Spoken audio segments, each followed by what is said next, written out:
Hello, beautiful people. Welcome back to Courage to Overcome, a podcast that deals with managing relationships with toxic people from a biblical point of view. So, if you're new here, this is a safe place where we talk honestly about toxic relationships, healing, and finding our way back to wholeness through faith. So, today, I did mention in my previous episode that I was going to talk about the red flags of a narcissist when dating. So that's what I'm going to do today. But first of all, I want to go over certain things, like, for example, the definition of a narcissist. What is a narcissist? So that's what I want to go into first of all. So, what is a narcissist? A lot of people believe that when a person exhibits bad behavior, loves a lot of attention, is rude and obnoxious, or people just describe, oh, well, she's a narcissist or he's a narcissist. So these are narcissistic traits. But there are specific traits that identify someone as a narcissist or someone who has a narcissistic personality disorder. So NPD, I'm just going to say NPD. Normally, people who have NPD are clinically diagnosed. They've been diagnosed by a psychologist as having this. So, according to the DSM, to have narcissistic personality disorder, you have to have 5 of the 9 characteristic traits. So, the DSM-5 is the Diagnostic and Statistical Manual of Mental Disorders, 5th edition. And according to this manual, NPD, which is narcissistic personality disorder, is defined by a pervasive pattern of grandiosity, need for admiration, and lack of empathy, beginning in early adulthood and present in various contexts. So a person must display 5 or more of the following 9 traits to meet diagnostic criteria.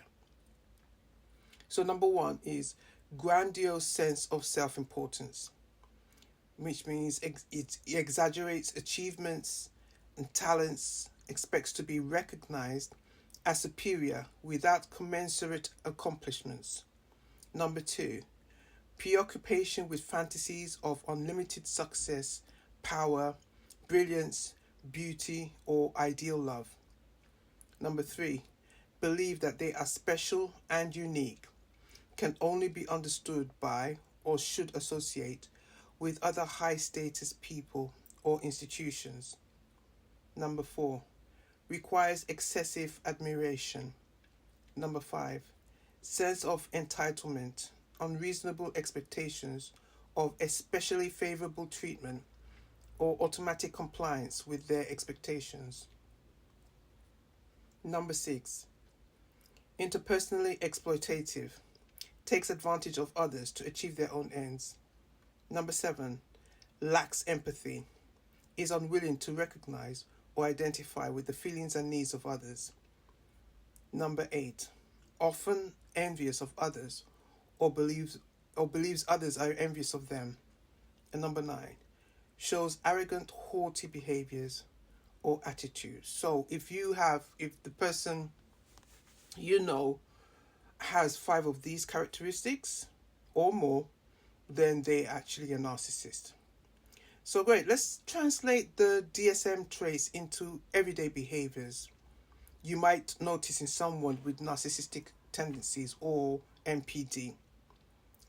The Bible says in Matthew 7:16, you shall know them by their fruits, which means you shall know them by their behavior, the way that they behave, their attitude and everything.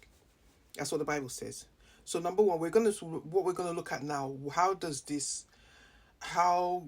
these points actually play out in everyday life? So number 1, grandiose sense of self-importance. The behavior, constantly bragging about achievements, even small ones, inflating stories to make themselves look superior. And this is what they do. They will embellish stories and exaggerate stories and pathologically lie about situations and things and make it look so much bigger than it actually is. So just inflating stories to make them look superior or to make them impressive to other people. Dismissing or minimizing other people's accomplishments because they're very jealous people. And so they would diminish and minimize other people's accomplishments because they want to be above other people. And if people are, talking about their own successes and achievements, they will try to downplay them by minimizing them or basically just dismissing them as nothing. That's what they do. So number 2, preoccupation with fantasies of success, power, beauty, or love. The behavior there is talking about their future, fame, wealth, or influence as if it's inevitable. Idolizing perfect relationships or partners, then devaluing them when they don't meet expectations. Believing they are destined for greatness regardless of effort. So they believe that they're unique, they're great, they're superior, and that great things are going to come to them. It's going to fall into their lap, basically, without them having to do anything because they're great. They don't need to do anything. They don't need to work. They're so fantastic. They're so great. Things should just come to them automatically. That's what they believe. So number 3, believe they are special and unique.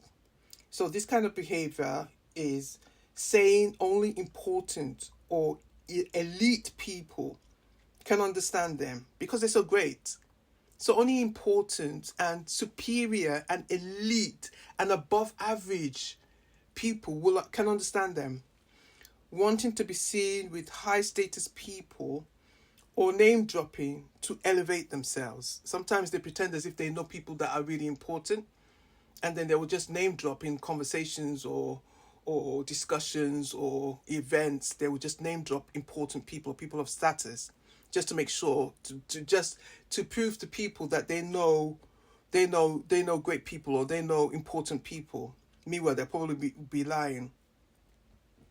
So rejecting advice or input from ordinary, that's in quotes, ordinary people, normal people, ignoring or rejecting advice because they're ordinary, they're not superior to them in any way because they elevate themselves above everybody else. So everybody else that they feel that is below them, they are ordinary in quotes. Number 4, need for excessive admiration. And this behavior is fishing for compliments, becoming upset if they're not praised or noticed, constantly posting on social media to seek validation. These people, these narcissists, they're always on social media because they rely on validation and approval and admiration from other people. They cannot regulate themselves. They need support from other people. They need validation. It's almost like food to them. If they don't have it, they will die, basically. So they have to be complimented. They have to be praised. They have to be noticed. They have to be validated by people. Number 5, sense of entitlement. So the behavior here is expecting special treatment without earning it, getting angry if things don't go their way, believing rules don't apply to them. They're superior. Why should rules and laws apply to them? They can drive a car without tax. No. What do you mean? They expect special treatment because they are superior to everybody else. So you have to give them that kind of treatment, and they can do whatever they want to do without anybody questioning them because they are superior, according to them. Number 6, interpersonally exploitative, and this behavior is using others to achieve personal goals, financially, emotionally, and socially, taking credit for others' work, forming friendships or relationships only for personal gain. Number 7, lack of empathy. This is one of the major ones. And this everyday behavior is ignoring or downplaying other people's feelings. Like when you tell them how you're feeling about yourself, they don't really care. They don't really care how you feel. They don't care whether you're sick. They don't care. All they care about is themselves, showing little interest in problems unless it affects them. Responding coldly or with irritation when someone is upset, because their feelings are more important than your feelings. Your feelings are not important to them. It's only if anything affects them, then that's a problem. But if it affects anybody else, it's not their problem at all. Number 8, envious of others or believes others envy them. So this behavior is resenting others' success, trying to compete or one up people constantly, saying others are jealous of them to maintain superiority. Number 9, arrogant or haughty behaviors. So this behavior is talking down to people or acting superior, dismissing feedback or criticism as ignorance, making others feel less than in conversations. The key to all these traits and characteristics and everyday behavior and the behavior is there is a pattern and there is a persistence. Everyone may show some of these behaviors occasionally, but in NPD, these traits are consistent, rigid, and cause problems in relationships, work, or daily functioning. So let's zoom in on how these narcissistic traits from the DSM, how they often show up in romantic relationships. And this is usually where they're most visible and painful for the partner. So first of all, I said grandiose sense of self-importance. I'll go through these quickly. They dominate conversations and make everything about them. Rarely celebrate your achievements. They may downplay them or shift the spotlight back to themselves. They expect you to admire them constantly, even for small things. 2, preoccupation with fantasies of success, power, or beauty. They talk about future wealth, success, or status as if it's guaranteed. May seek out a partner who enhances their image, like a trophy partner, trophy girlfriend, or boyfriend. Lose interest when real life problems arise because they don't fit the fantasy. Number 3, believe they are special. They may say, you don't understand me like others at my level would. They seek validation outside the relationship, looking for admiration from higher status people. They may belittle you if you don't meet their idea of being special enough. Need for excessive admiration. They become upset if you don't praise their looks, success, or efforts. They might accuse you of not being supportive if you don't constantly validate them. They seek admiration from others, flirting, showing off, or curating a perfect online image. Number 5, sense of entitlement. Expect you to prioritize their needs over yours. Get angry when you set boundaries. How dare you say no to me? Assume you should drop everything to serve their desires. Number 6, exploitation. Use you for money, status, or emotional support without reciprocating. Manipulate guilt. If you loved me, you do this for me, you do that for me. Treat you as a tool to achieve their goals. Number 7, lack of empathy. Dismiss your feelings, you're too sensitive, or you're overreacting. Fail to comfort you when you're hurting. Only show care if it benefits their image or gets them something in return. Envy. Resent your successes, belittle your progress, or compare themselves to you. Undermine you to keep you from outshining them. May accuse you of being jealous of them when you raise concerns. Number 9, arrogance and haughtiness. Talk down to you or act like they're smarter, better, or more important. Use sarcasm or cutting remarks to make you feel small. Refuse to apologize or admit fault, seeing it as weakness. So the pattern in relationships is, at first there's often the love bombing case, the love bombing phase. They shower you with attention, gifts, and affections to hook you in, to get you in, because obviously they can't be exhibiting all these really negative behaviors because no one is going to want to go out with them. So obviously because they want to get them in, they will love bomb you, okay, and shower you with attention, gifts, and affection. Everything that you want, they're gonna give that to you. And then when they've got you into the relationship, then over time, the admiration phase, the criticism grows, and the relationship often shifts into cycles of idealization, devaluation, discard, or control. So this will happen on a in a cycle. They will idealize you, devalue, discard you, and then when that happens, when they discard you, when they leave you, and then maybe if they go into another relationship or something like that, and that one doesn't work out, then they'll come back to you, and then that whole love bombing and idealization and devaluation, it all starts over again and again and again. So here's a practical red flag checklist for spotting narcissistic patterns in a romantic relationship. Because I did mention that I was going to actually say give a red flags of dating toxic people, what to look out for. Basically, red flag is just just telling you what to look out for, what to beware of.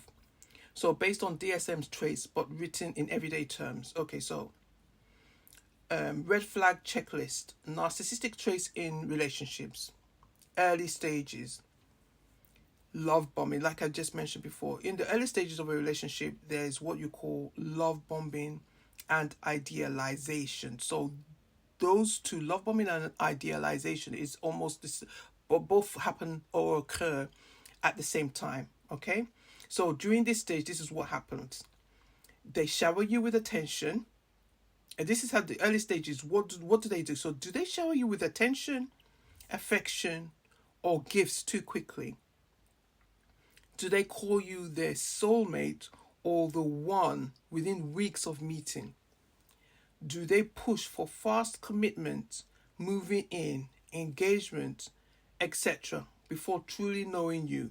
This is almost like, when you start the relationship, it's just so much going on, just everything that's going on.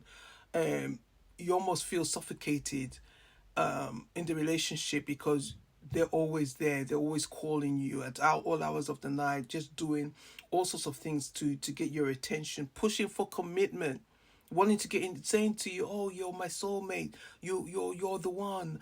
Let's get engaged." Almost immediately. Just beware. That's a red flag. That is a red flag. So the next one is communication and attention. Do conversations always circle back to them whenever you're talking about something or you're discussing something with them, especially if you're talking about achievements and accomplishments? All of a sudden, they all start to change that conversation and talk about themselves because that's who they are. They want people to focus on them only. So do they dismiss or downplay your feelings? Do they become cold, distant, or even angry when you don't give them constant admiration? Control and boundaries. Do they get upset when you say no or try to set healthy boundaries? Do they act entitled to your time, body, money, or energy? Do they use guilt, manipulation, or the silent treatment to control you? Respect and empathy. Do they rarely or never apologize sincerely? Do they minimize your pain with phrases like "you're too sensitive" or "get over it"? Do they show little interest in your needs unless it benefits them? Competition and envy. Do they seem jealous of your success or try to one-up you?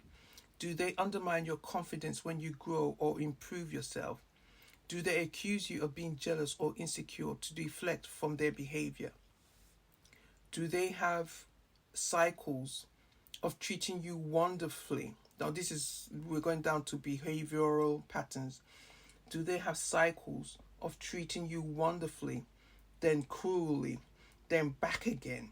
So first of all, they're treating you wonderfully, then they're treating you cruelly, and then they're discarding you, and then there's a pattern, there's a cycle of all of that happening over and over and over. Do they speak arrogantly, belittle you, or act superior? Do you feel emotionally drained, confused, or walking on eggshells around them?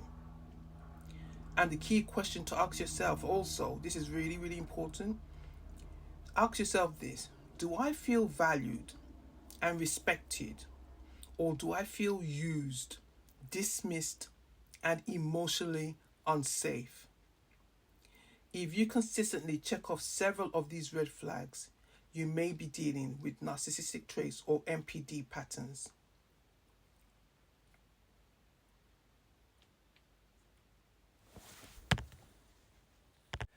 And ask yourself these important questions. Does this relationship help me walk closer with Christ, or does it pull me into fear, confusion, and shame? Is their behavior reflecting Christ-like love or selfish ambition? True love mirrors Christ. As it says in Ephesians 5:25, husbands, love your wives just as Christ loved the church and gave himself up for her. So if these red flags resonate, it may be a sign that God is calling you to protect your heart, set boundaries, and seek his wisdom concerning this person and this relationship. So until next time, keep walking in the truth and spirit of God. I hope you enjoyed this episode. Keep choosing healing, and remember, you are not alone in this journey. God bless and goodbye.